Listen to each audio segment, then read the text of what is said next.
Uli ako. Okay? So, kung wala kayong question sa nakaraan, tutuloy na natin ito ngayon. So, dito tayo. So, ang ating yung huli nating ginawa at huli nating tanong, bakit ito ay kulay pula pa rin?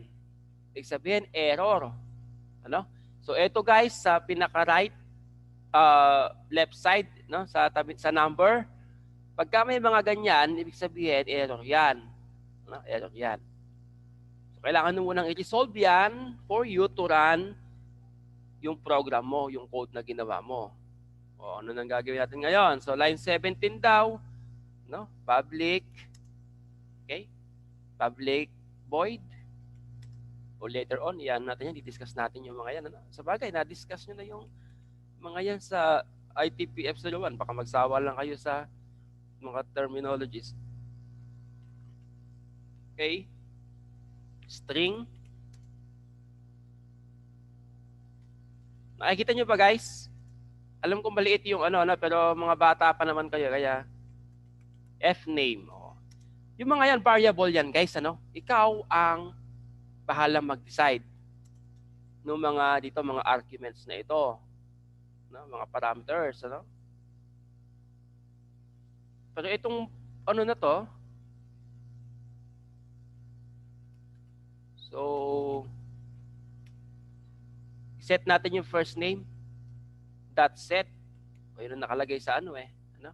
Then, yung pinorward mo na variable. Na value, sorry, sa variable na yan. O, copy-paste lang natin. Meron na tayong tatlo lang naman yan eh. O yan, no? Set first name. O, error yan kasi hindi pwedeng dalawa yan, doble. Ano? Hindi pwedeng maraming ganyang function. So, last name, ayan.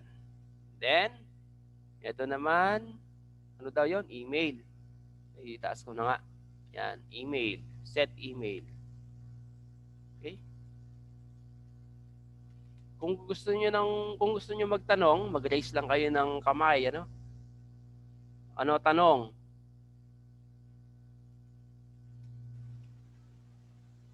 May tanong ba kayo? Wala po, sir. Nag-expect na ako ng question ngayon. Kasi merong unusual dito sa code na ginawa ko. Dapat napansin nyo na yan.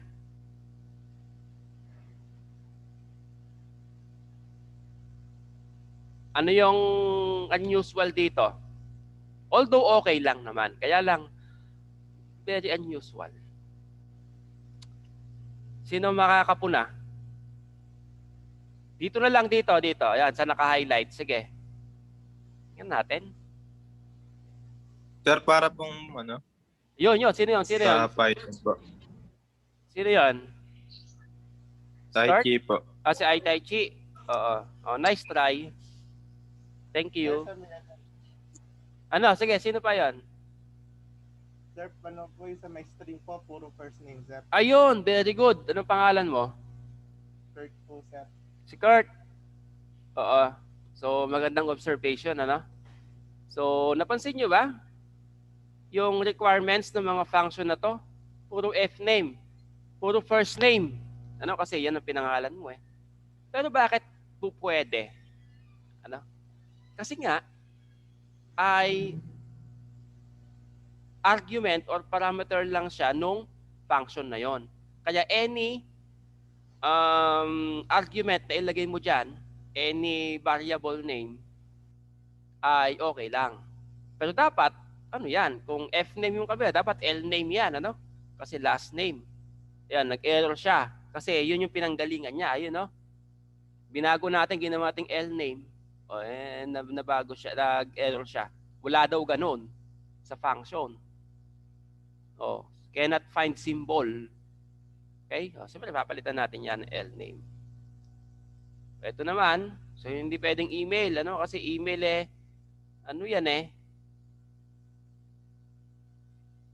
attribute na ng person yan eh. Hindi na pwedeng email. ano na lang to, person email. Ayan. Okay? So, pwede lang din yan, ano? Pero, yan na natin, ano, guys? Kung ano yung nakalagay sa manual. Baka isa pa yan sa e-reason, eh. Iba yung kinode sa nasa manual. Okay?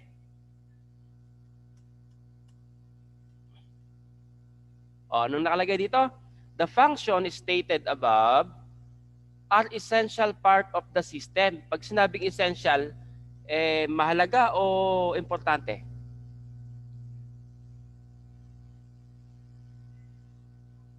Ay, walang sumagot. Okay. When we say essential, mahalaga yan, syempre, saka importante. Ano? For processing and data manipulation. Okay? Next natin dito, for modifying and formatting FXML document. So, ano daw? Bakit daw natin kailangan i-modify? You need to modify the FXML document, .fxml, to be linked. Okay? Para ma-link daw yung person.java. Okay? So, paano gagawin yon? In the table view rows. O kasi kung ano yung data na pinrocess ng class na yan, yun ang ilalabas mo doon sa table view. Okay? Sa mga row nun, kung ilan yung data na yon. Below is the XML code for ito ngayon. Ito siya. Okay? Gagawin daw natin ganyan. Ganito yung code. Magmamano-mano na naman pala ako mag-code nito. Okay? Right-click daw natin, then edit. So, right-click daw ito.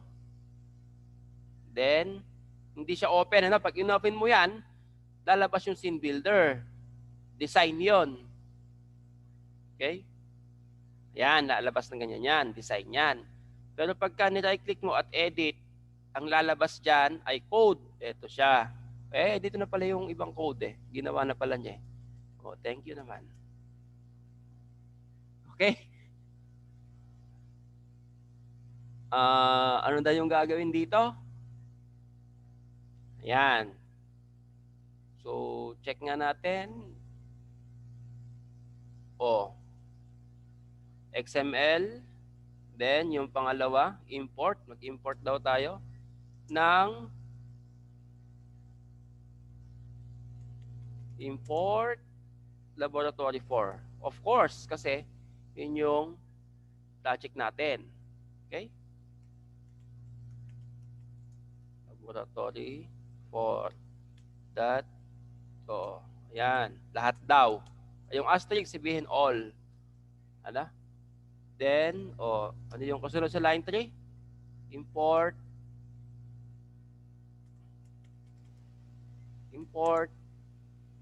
Java .lang language yun.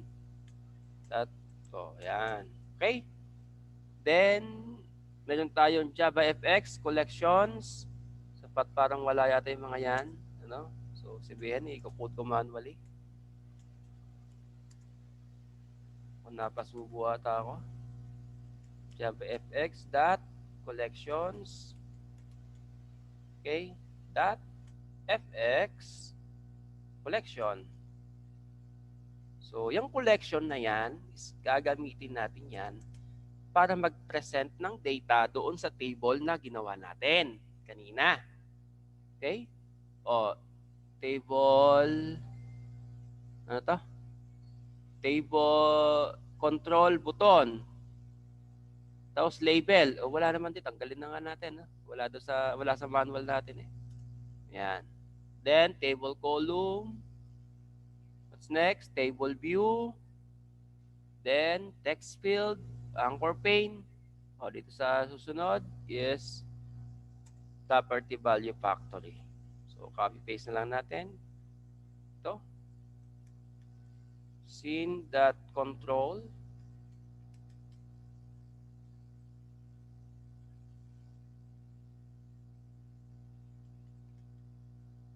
Kung may question kayo, isulat nyo, para hindi nyo makakalimutan.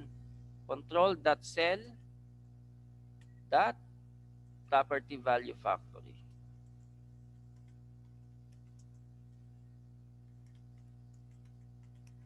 Okay. So, may space yan talaga. Okay. Anchor pane. O, ito yon, ano? Ayan siya. So, error siya, ano? Yung label. Tinanggal ko na yung label. Hindi daw kailangan eh. Tanggalin na natin yan. Error yan. Okay? Nasa na tayo? Ayun. Ano? So, dito sa baba, meron tayo dito na lahat pala kailangan buguhin. So, columns, table column, first name column. O, ito.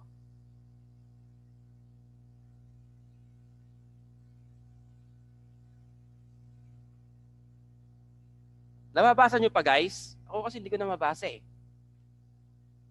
Okay lang kayo dyan? Lakihan natin. Ayan. Okay. So, table, sa columns daw, ito. Sa mga columns na to. Tatanggalin na nga. Ito.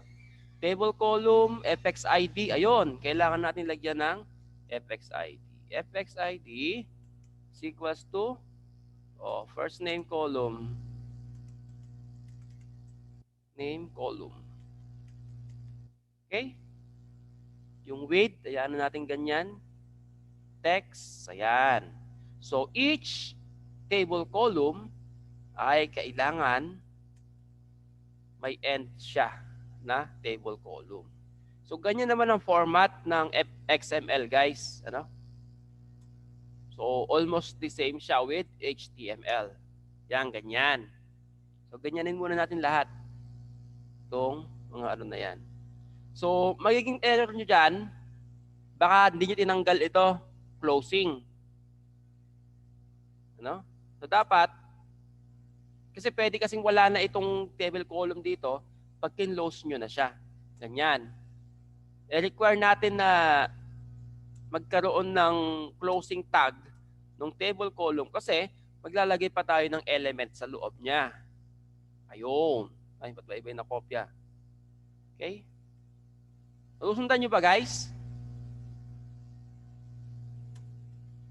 Nagusundan nyo? Pag hindi, tigilan na natin. Nagusundan nyo ba, guys? Opo, sir. Ayun. Pagka hindi, sabihin nyo lang yung totoo. Okay? Anong gagawin daw natin? Ano yung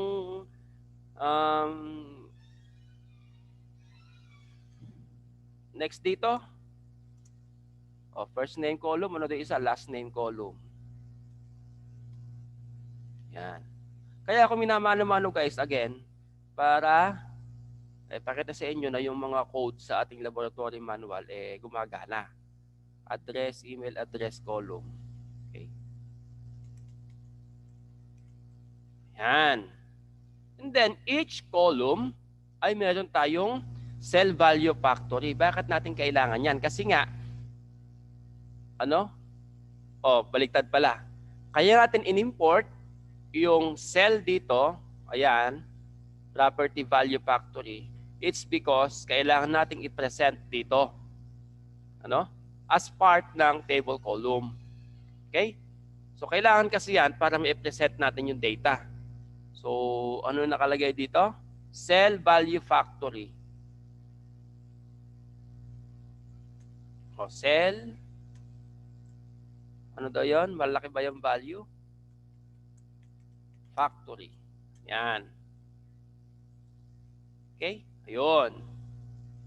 So, then, property value factory. So, malaki ba? Malaki.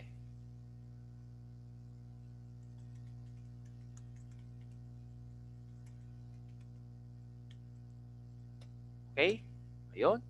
So, napansin nyo ba, guys? Nung nag-open siya, ayan, meron siyang recommendation, Yan yung ina-expect niya na gagawin mo. Pag hindi mo ginawa, is mag-error. Okay? Kaya, nilabas na niya yan. O, pag click mo yan, so ayan na siya. Ano? Then, property. Kinokopya ko lang guys, ano, yung nasa manual natin. Is equals to first name. O, copy-paste lang natin yan. Yung mga cell value factory na yan. Okay, this is last name. Then ito naman, ano daw yung nakalagay dito? Email. Bakit kaya? Bakit kaya yung property niya ay parang familiar tayo? Anyone? Ayokong i-explain eh. Gusto ko may marinig na sagot eh. Familiar ba kayo sa ano? Sa mga property na to? To.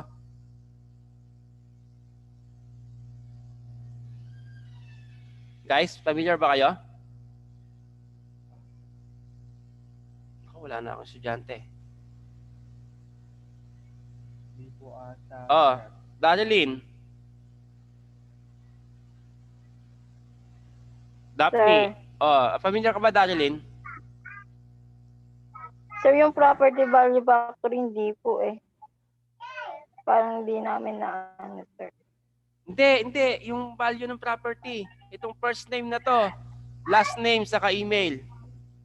Sir, parang yan po yung Yes, sir. ginagamit dati sa ano, Sa? HTML. Ginagamit din po sa HTML. Oo nga. Oh, yes. Oo, tama naman. Okay? Pero ang hinihintay ko na sagot, eh, parang yan yata sir yung ano yung ginawa mo kanina na ID nung mga text field. Di ba yon? Tama ba? Opo. Yes, sir. Oh, yun yung hinihintay kong sagot. Okay, anyway, thank you for your answers. Okay, so maglagay tayo dito. After ng columns, maglagay tayo ng items. Okay, so na-send ko sa inyo yung mga terminology niyan. Hindi ko na-send ko ba? O yata ano? So, okay, FX collections, factory.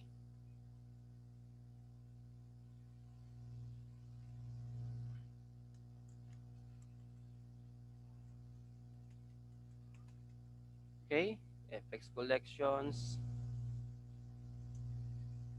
FX factory, then is equals to observable array list. Alam niyo naman yung array list, ano? Natapos niyo na yung CC103.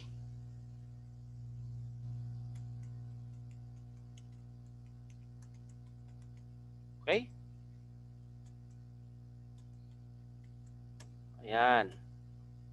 Then, naglagay tayo dito, no? Tinawag natin yung class na person. Ano ba kasi requirements ng person?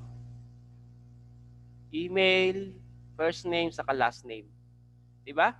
Ito yung controller natin kanina. O yung ito. So, gagamitin natin siya to present the data at magbibigay ng default. Katulad ng gagawin niya ngayon, ano? Maglalagay siya ng default value. So, person, saan ba tayo dito? Person, tapos, ano ba yung ano ng person? Last name. Is equals to, let's say, ayan. Then, first name.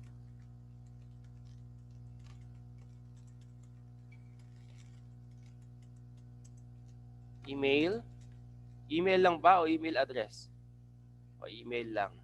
Okay, email is equals to. Okay? Ano pa ang requirements niya? First name po. Oh, wala na. First name, nagawa natin kanina. Okay? First name, ayun yung first name. Then, i-close na natin siya. Ayun. Okay? Ayun yung susunod daw. Sinusundan lang natin guys, ano? Sinusundan lang natin yung ating laboratory manual. Ano yung next? Okay? Yan. O, yun daw, line 38 to 42 items tag is optional. Ano? The FXML document will show the initialization niya na nag-initial tayo, initialize. Row of table view processed by person.java class. Okay? Next, creating add function in FXML document. O bago yan, patakbuhin nga muna natin.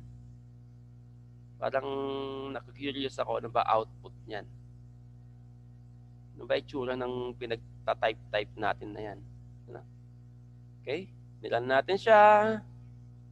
Ayun. Ayun. Napansin nyo ba? So, nagkaroon na ng laman yung ating table view. Ayan na siya. Kasi naglagay tayo dito, nag-initialize tayo dito sa items. Ano? E pag tinanggal natin yan, walang laman yun. Okay? So, testingin nga natin.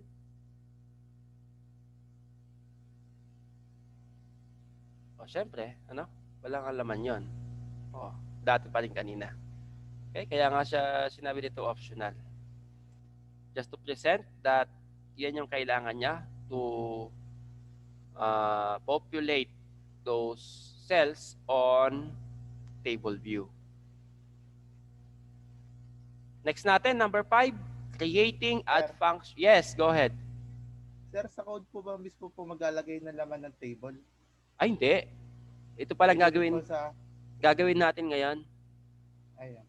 Ito to, mag-a-add tayo ngayon. Ito yung pang 5. Wala ba kayong laboratory manual? Sinend ko sa inyo to Wala po sir sa YouTube. Hindi.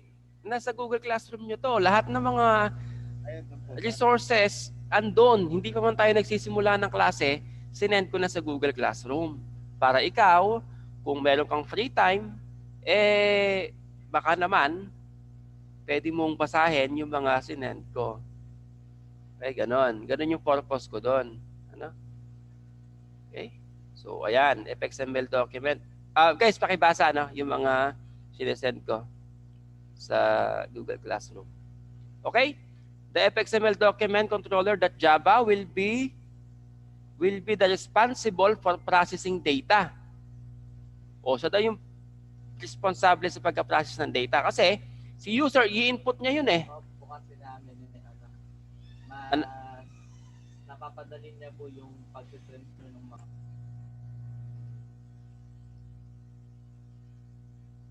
Okay? Mukhang ibang klase pa si Okay? So, ito kasi mag-i-input si user. Mag-i-input ito si user. Then, malalaman dapat diyan. Okay? So, ano mangyayari sa in-input ng user? Ipa-process yon ng ni FXML document controller. So, paano gagawin natin? O, ito do. Trigger add person function from FXML document controller. So, pupuntahan uli natin yon. Ito, yung controller.java. Ito siya. Okay? So, anong gagawin na natin daw doon? 10 minutes na naman. Ako? Masisipag yung mga estudyante ko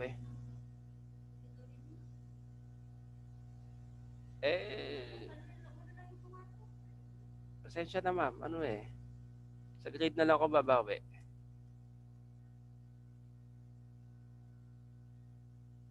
Talagang ganon. Okay, anong gagawin natin? Yung daw save button. gagawa tayo ng trigger na add person. So, paano gagawin yon?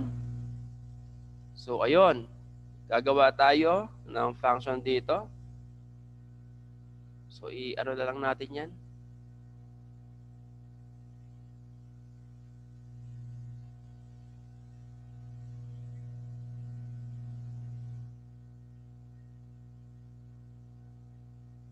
Okay. So, table view, pansinin nyo sa line 25. Line 25, table view. Nasaan yon? Oh, hindi pala yun ang inano ko. Ito. Tanggalin ko na nga para maging line 25 talaga. Itong mga comments na ito. Okay.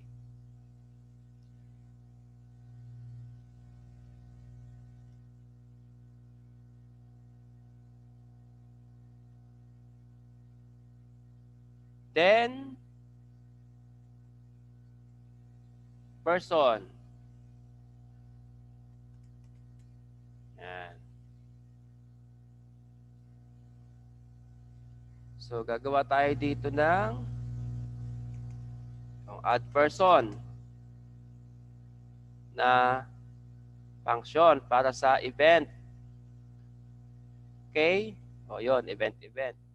So, type in na lang natin to.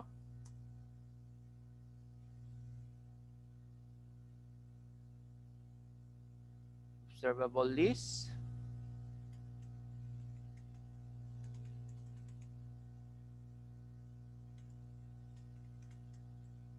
Ilan ba kayo class sa klase ko?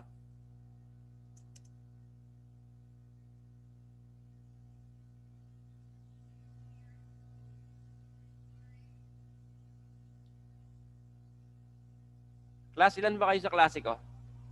Ilan ba kayo sa section? Yung naka-join po sir ngayon o yung sa ano po? Oh, ilan kayo lahat?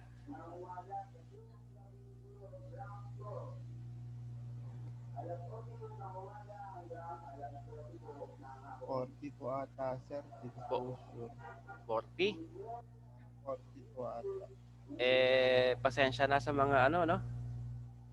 Nag-abiso pa ako. So, hindi nila binibigyan ng importante yung subject.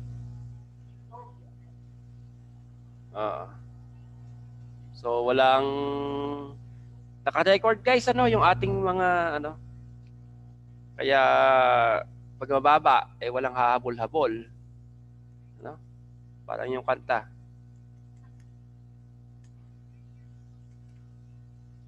Get items. Okay? So, ang ating goal dito ay i-ano natin kung gumagana nga talaga. O, data dot add. Okay? New person. O, type ko na.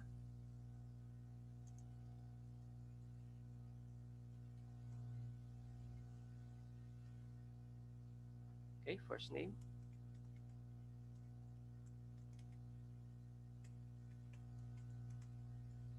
Okay? That get text, ibig sabihin, kukunin niya yung laman, yung in-input ng user. Okay? Last name.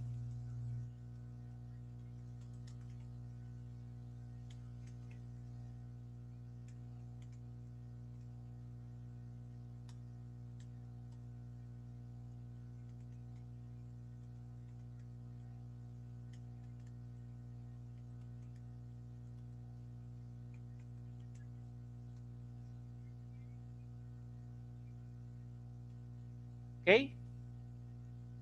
So, i-close natin. Ayan.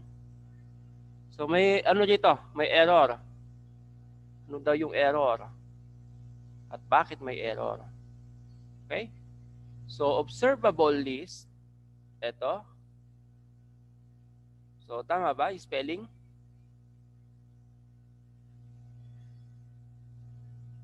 Oh. Okay? So, kailangan ba siya? O kailangan daw. Ano? Ito. So, kaya, i-import natin. Okay? Yun. So, nadagdag na ba siya? Nadagdag na siya. Okay? Then, tama ba? Yung, meron tayong resource bundle, may URL tayo. May table column dito pero hindi kailangan. Okay, next natin. Saka natin, once na nakuha na niya yung in-input ng user, saka natin bablankohin. Ano? First name, .set text.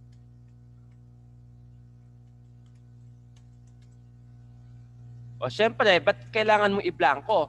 Kasi pag nadoble ka ng click, manadoble yung input mo sa kanya. Ano? Last name. Yan, then email address. Okay? Then, yun daw. Ano? Anong sabi niya? If you done the procedure, if you have done the procedures, your system will be able to add data from text field in the table view. Yan daw natin. So, dapat ganito daw mangyayari dyan. Ano? So, testingin nga natin kung totoo yung pinagsasabi ng laboratory manual natin. May error. Ano yung error? Ganito ang paghahanap ng error, guys. Ano? Sasabihin niya kung saan ang line. So, dito, sa error na nakikita nyo, okay? On action, so dun siya may error. Ayun, no? Sa may, walang, kailangan yung add person, isama natin dito sa trigger nung button. Okay? Ito yung button na save. Dito sa code, maglagay tayo dito ng on action. Yan. So, nawawala kasi yan. So, lagyan natin add person. Okay? Save. Ilan natin ngayon. Ganyan lang guys, ano? Pagka nakakita kayo ng puro pulang ganyan, huwag magpapanik. Babasahin nyo yung mga sinasabi. Tapos iintindihin nyo mabuti. Ano pa yung sinasabing error? Isa-isahin natin, ano? Person is not valid type. Saan daw yon? Caused by? Saang part? FXML document, FXML 41, line 41. Kaya nga iniisa-isa natin, ano? Line 41. FXML document. Okay? Ito. Bakit daw? Check nga natin. Ano? So, tanggalin na muna natin, ano? Later na lang natin i-test muna natin. So, tinanggal natin siya. Ayan. So, mag-a-add tayo. Si B1. Ang apelyido niya is Banana. Okay, email niya is b1@banana.com. Okay, save. Ayun. Nadagdag ba? Siyempre, pag ganyan si B1, dapat andyan din si B2, ano? Tapos ang last name niya is Banana. Tapos b2@banana.com. Okay? Ayun, nadagdag siya. Si Juan. 1 yan. Okay? Less than a minute na lang tayo, guys. Balik tayo after ng after ma-disconnect. Nagsisave pa kasi itong record.